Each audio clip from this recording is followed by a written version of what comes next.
In the heart of the 19th century, amid a America divided by slavery and war, the woman dared to sew not just clothes, but her own destiny. Elizabeth Keckley was born enslaved, suffered abuse and humiliation, but carried with it a rare ability, the talent for sewing. With his art, he gained freedom and respect, becoming a confidant of the First Lady of the United States, Mary Todd Lincoln. From Captiva the counselor in the White House, his tracery reveals the strength and resilience of those who refuse to be erased by history.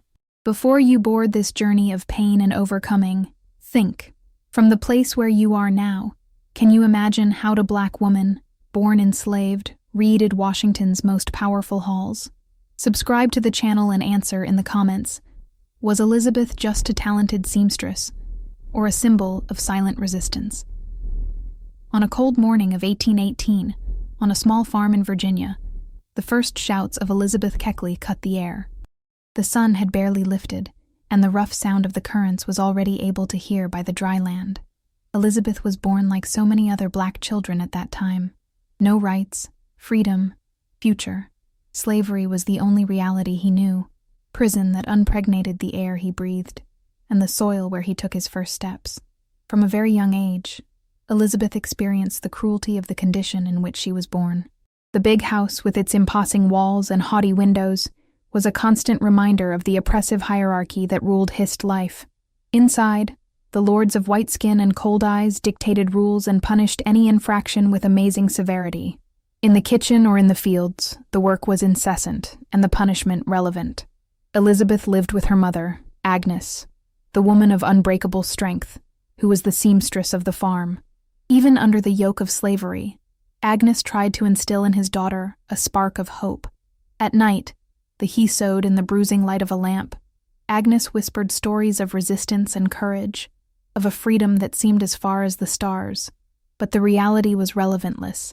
At the age of 4, Elizabeth already understood the meaning of fear. He remembered a hazy one morning, when the screams of a whipped slave echoed through the field, interrupting the sepulchral silence of dawn. The sound of the whip, tearing the air and the flesh out of his mind, macabre melody that haunted his childish dreams. The years passed, and every day, the young Elizabeth became more aware of the invisible currents that held her. She watched the world around her with keen intelligence, that war is become one of her greatest weapons. He learned to read the mood of his oppressors in his gestures and looks, to predict his intentions even before they expressed them in works. This knowledge will be vital to your survival. However, cruelty was not just the whips or shouted orders. It was the silent humiliation, the theft of dignity, which hurt her the most. He remembered one day when the lord of the farm, a man with a poisonous smile, mocked his mother before all. Elizabeth saw the shine of shame and anger in Agnes's eyes, but also saw the real determination that remained behind that look. This view would record itself in your mind, feeding your desire to one day be free. Elizabeth's childhood was the tapestry of pain and resistance, woven with threads of fear, courage, and a fine hope. Each day it was a silent battle against the forces trying to crush her, and each night was a promise that she would ever break free from the currents that held her. Thus, in the midst of suffering and injustice, Elizabeth Keckley began to forge the woman who will once challenge her fate. Over the years, the girl who had grown to the weight of slavery find that even the strongest currents can be broken by determination and resilience. His journey was just beginning, and the world would still hear a lot about the indomitable strength of this extraordinary woman. On a muffled summer afternoon, the sun was ruthless on the Virginia fields, reflecting its heat on the white walls of house. Elizabeth Keckley, now a teenager, carried a heavier clothing basket than her small hands could stand.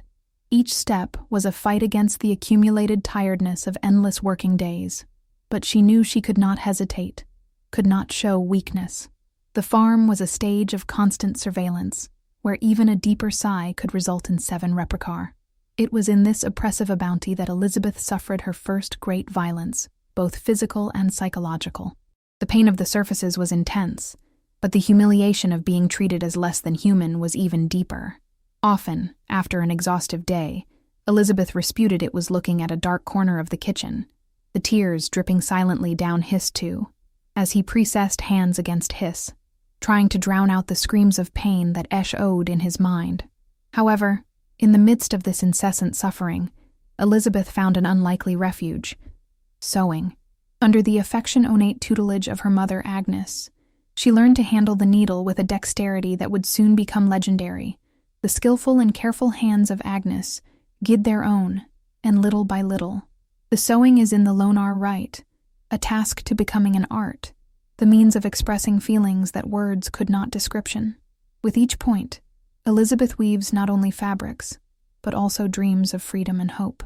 The needle was magic wand, turning pieces of cloth into dresses that, albeit simple, carried a beauty that challenged the very concept of ownership. Each time he completed a piece, he felt a small victory against his fate. Elizabeth's talent did not go unnoticed. Although the big house was a place of pain, it was also a place of stealth opportunities. The white ladies of the farm, impressed by the ability of the young slave, began to request their services, often increasing. Elizabeth, astuta, saw, in these interactions, the chance to look more closely at the world that denied her so much. She listened to conversations, learned the ways, and, above all, began to understand that her skill could be the key to a different future. Snowyless, fear and pain remained persistent shadows. There were nights when Elizabeth woke up with her heart on her jumps, the shouts of a nightmare still resonating in her ears. On these nights, she clung to the memory of her mother's soft touch, the safety that those firm hands provided him as they sewed together. Agnes, with his silent wisdom, was the anchor of Elizabeth, the constant reminder that even in the deeper darkness, there was light that could not be turned off. Over time, the young slave began to realize that sewing could be more than a refuge. It could be a weapon, the silent and powerful weapon, capable of opening doors that looked forever. Elizabeth planned in silence, each point being a calculated step towards freedom. She knew the way would be long and full of dangers, but was determined to move on. Thus, amid silenced pain, Elizabeth Keckley began to trace her own destiny, sewing each fragment of hope in a resistance tapestry. The needle, in Hootie talented hands, was more than a tool. It was a symbol of his unhackable determination to change his history, and perhaps the story of many others who, like her, fought for freedom. In silent dawn, Elizabeth Keckley rose, before the first daylight touched the Virginia fields. The air was damp and heavy, as if nature itself felt the weight of the decisions that hovered over it. With cautious steps, she headed for the small room where her son, George, slept serenely, oblivious to the invisible currents that still holding them. Elizabeth observed him for a moment, love and hope intertwined in his gaze. She knew that day would mark the beginning of a new era for both. Through years of hard work and unparalleled ability with the needle, Elizabeth had saved everywise. She had managed to gain from her sewing services. Each dress he created was not just a piece of clothing, but a brick in building the way for freedom. The confidence that the ladies of the farm deposited in their talent became their most valuable currency of exchange. With the discreet support of some unexpected allies, she had finally gathered the value needed to negotiate her freedom and that of her son. That same day, Elizabeth met the lord of the farm, the hard-coup and heart, even more hardened by the conventions of a society that valued property over humanity. She entered her office with a head raised, the hidden nervousness under the mask of determination. Each step until then, calculated, every word rehearsed in your mind. Elizabeth knew she couldn't falter. "Sir, I came to discuss a major matter," she began, her firm but kind voice. "I believe my sewing skill has been of great value to this house, so I would like to proposite the purchase of my freedom and my son's." You studied it for a long moment, the narrow eyes evaluating the boldness of the proposed. Elizabeth kept her look fixed without fun, aware that this was the decisive moment. After an eternity of tense silence, he finally said, "You have been working well, Elizabeth. Maybe we can reach an agreement." The stipulated price was high, almost prohibitive, but Elizabeth was prepared. With firm hands, she handed her a heavy coin bag. the metallic sound breaking the silence of the office. It was the result of years of sacrifice, bad nights, dreams sown with dedication and hope. The Lord, after weighting the bag in Huss' hands, nodded reluctantly, sealing with the document the new reality of Elizabeth and George. Upon leaving the office, Elizabeth felt the air fill her lungs differently. Each step seemed lighter, every deeper breath. She was free to dream, to live, and above all, to ensure that your child would never know the currents that once arrested her. The sense of victory was overwhelming, a stream of emotion that threatened to overflow in tears of relief and joy. But newly conquered freedom did not mean the end of the challenges. Elizabeth knew that the world outside was vast and full of uncertainty. However, he was determined to face every host of the same courage that had brought her to the time. Gathering his few possessions, Elizabeth prepared to leave the farm that for long, out of Heist arrest, but also his battlefield. With George by his side, Elizabeth left towards Washington, D.C., a place where expected her talent to flourish without the ties of slavery. The trip was long and exhausting, but every mile traveled was to victory.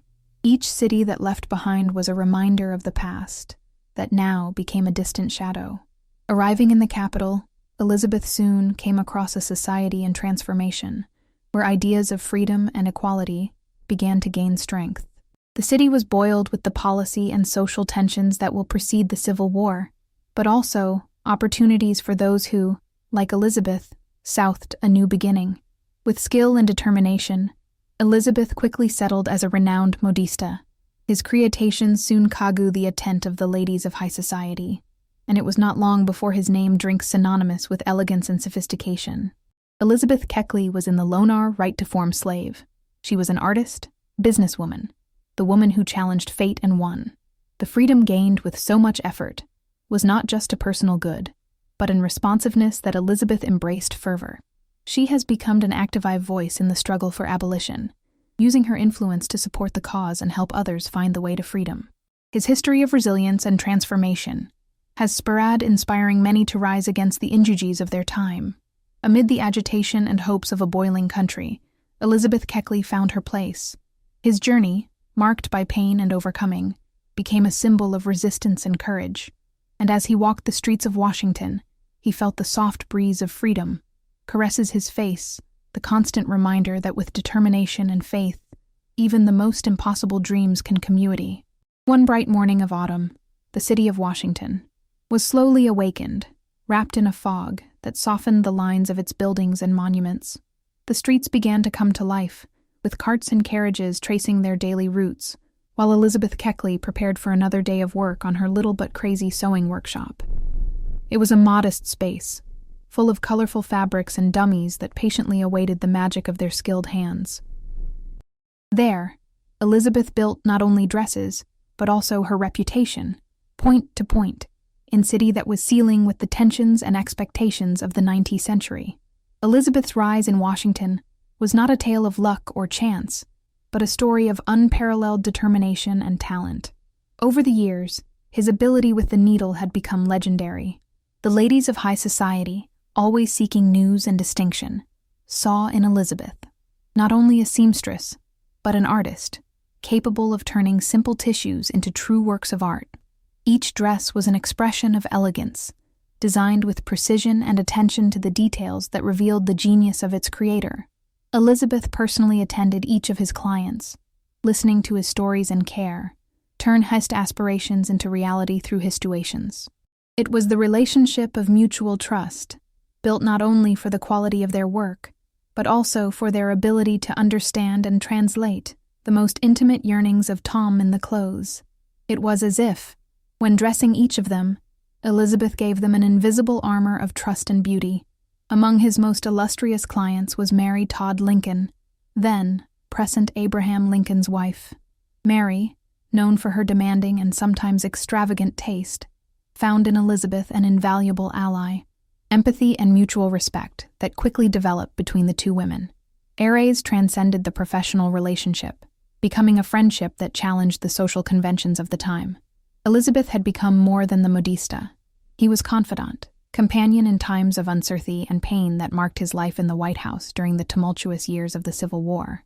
Elizabeth's talent, not only inserted her into the most exclusive halls, but also positioned her at the center of the debates and social transformations of her time. She was a privileged witness of the events that shaped the future of the nation, listening to stories and whispers circulating between the walls of the salons, where the country's fate was discussed and decided. Each dress he created was, in a way, a silent record of the story under construction. Tangible reminder. The role they played in the lives of the women who used it. Elizabeth's presence in the intimate circle of the First Lady was not unnoticed.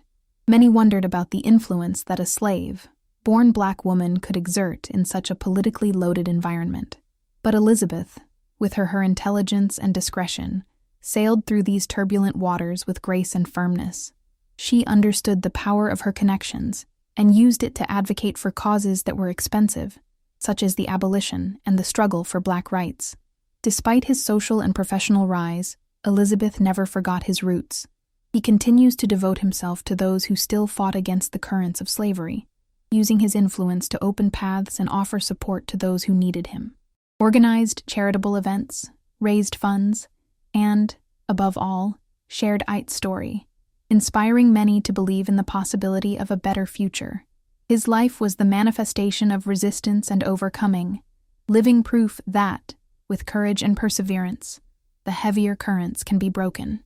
The years in Washington brought Elizabeth not only professional success, but also a renewed meaning of purpose and community.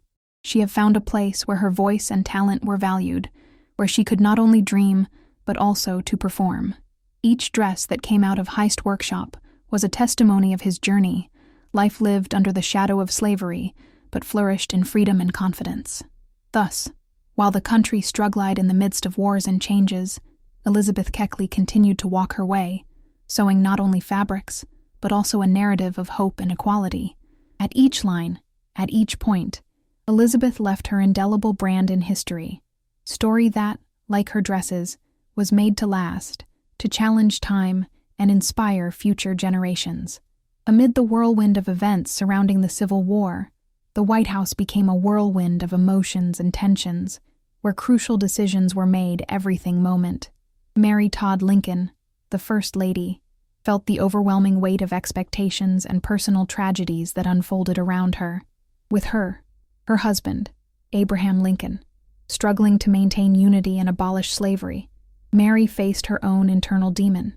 Amid this chaos, Elizabeth Keckley emerged not only as the trusted seamstress, but as stabilizing presence, anchor in stormy sea. Mary, the complex and often misunderstood figure, found in Elizabeth an attentive ear and an understanding heart. From the beginning, Elizabeth, with her serenity and wisdom, was able to penetrate the brainless plate of the First Lady, offering advice and comfort when she needed the most. His conversations often stretched till dawn, as Mary vented on her fears, her losses, and the incessant pressure to be constantly observed by the nation. Elizabeth, in turn, offered not only words of support, but friendly shoulder. He had the rare ability to listen without judging, to understand without criticizing. Her own life, marked by experiences of pain and resilience, had made her an invaluable counselor. There was the something in Elizabeth's calm look, that converterity, a promise that no matter how dark the hours were, there would always be a light at the end of the tunnel. During social events at the White House, Elizabeth was always available to Mary, not only to ensure her dresses were impeccable, but also to give her the strength to the crowd. Mary trusted Elizabeth's ability to turn fabrics into works of art that captured attention and inspired respect. But more than that, he trusted his discreet and comforting presence, the headlight of normality in a chaotic world. One of the most difficult times for Mary, and, by extension, for Elizabeth, was the death of Mary's son, Willie Lincoln. The tragedy deeply shook the First Lady, plunging it into devastating mourning. Elizabeth was by her side, offering not only comfort, but unhackable friendship. And a silent night, while Mary spilled tears for the unbearable loss, Elizabeth held her hands firmly, convening a quiet strength. "We are together in this pain, Mary, and together we will find peace again." The relationship between the two women transcended the traditional roles of the time. In a society that still saw Black women in a subordinate way, Elizabeth and Mary challenged the rules, building a friendship that was both intimate and public. Elizabeth, with her innate dignity and empathy, has become to bridge between different worlds, the symbol of silent resistance and female power. However, this proximity also had its traps. Gossip and rumors circulated through society, questioning Elizabeth's influence on the First Lady. But none of this shook Mary's confidence in her friend. Elizabeth, always discreet and loyal, continued to play her role with grace, using her position to positively influence perceptions about equality and justice. The stories Elizabeth shared about her own life and her overcoming experiences inspired Mary to fight, not only for her family, but also for the biggest cause of freedom. Then discussed the challenges faced by those still under the yoke of slavery, and Mary often sought ways to use her position to make a difference. Elizabeth, with her clear and determination vision, encouraged her to be an active defender of freedom and civil rights. Over time, Elizabeth became more than a friend to Mary. It is the pillar of strength. She was there in moments of joy and triumph, but more important, in moments of despair and double. His friendship was living proof that, even in times of division and conflict, genuine connections could flourish, transcend racial and social barriers, and turn into something extraordinary significant. While the war dragged on, bringing more loss and uncertainties with it, the friendship of Elizabeth and Mary served as a reminder of the power of compassion and courage. Elizabeth Keckley, woman who had once sowed dreams of freedom in the darkness of slavery, now sowed hope and strength amid the turbulence of a nation in war. And alongside Mary Todd Lincoln, she helped make a new tapestry of possibilities for the future. The story of Elizabeth and Mary is a testimony of the human ability to find light in the darker hours. In their relationship, they not only challenged the expectations of their time, but also paved the way for future generations of women who would fight for equality and justice. And so, while the shadows of war began to dissipate, the friendship between Elizabeth and Mary remained a lighthouse of hope, illuminating the way to fairer and more compassionate world. Amid the incessant murmuring of the city of Washington, Elizabeth Keckley sat in front of a simple desk, where the age paper awaited the paint that would eternalize her memories. The year was 1868, and the war had left indelible marks in the nation and its inhabitants. For Elizabeth, writing was a new type of sewing, where each word was a firm point in the fabric of its life, an attempt to capture the essence of a journey that had challenged the probabilities and overcome the currents of oppression. Since childhood, Elizabeth had been taught to value the power of the narrative. The stories that her mother, Agnes, wispied as they sewed, were more than simple short stories. They were survival and resistance lessons, passed from generation to generation. Now Elizabeth felt that it was your turn to leave a legacy for those who becomes after her. His book, Behind the Scenes, or 30 Years a Slave and 4 Years in the White House, it wouldn't just be a collection of memories, but manifesto for the dignity and respect of African Americans.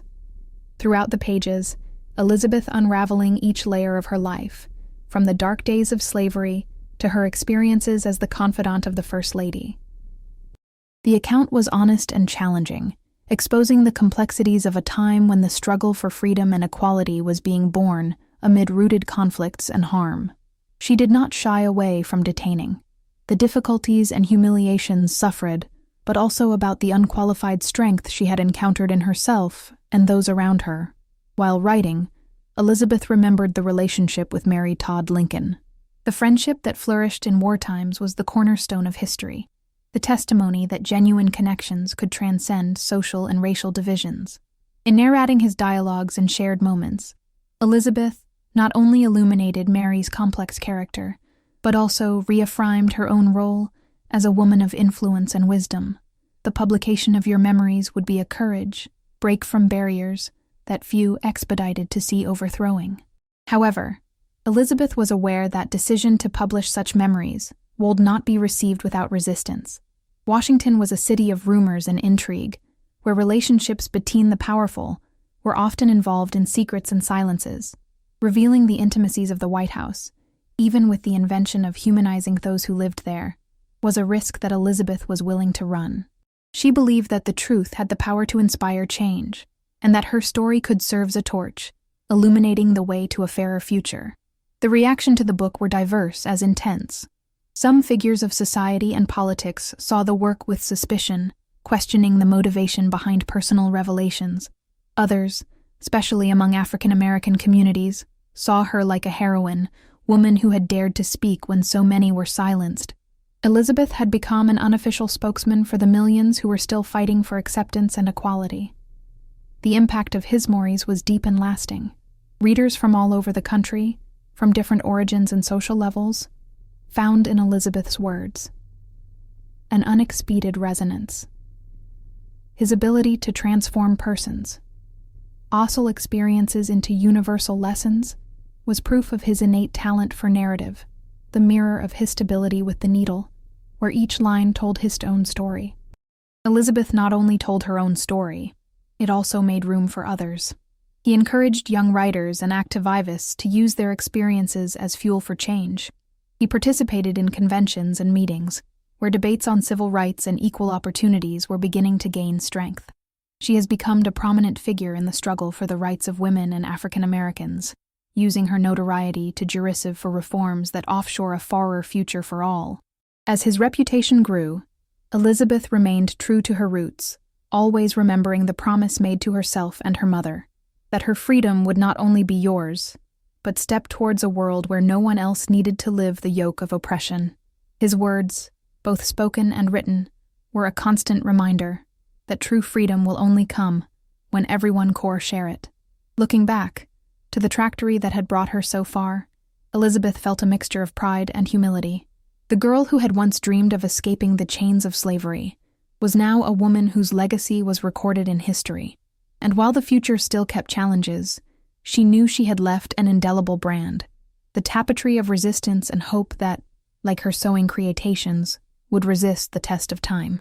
Thus, while the pages of his memories continued to inspire and challenge, Elizabeth Keckley consolidated her place, not only as a woman who had escaped the shadows of servitude, but pioneer in the struggle for dignity and respect.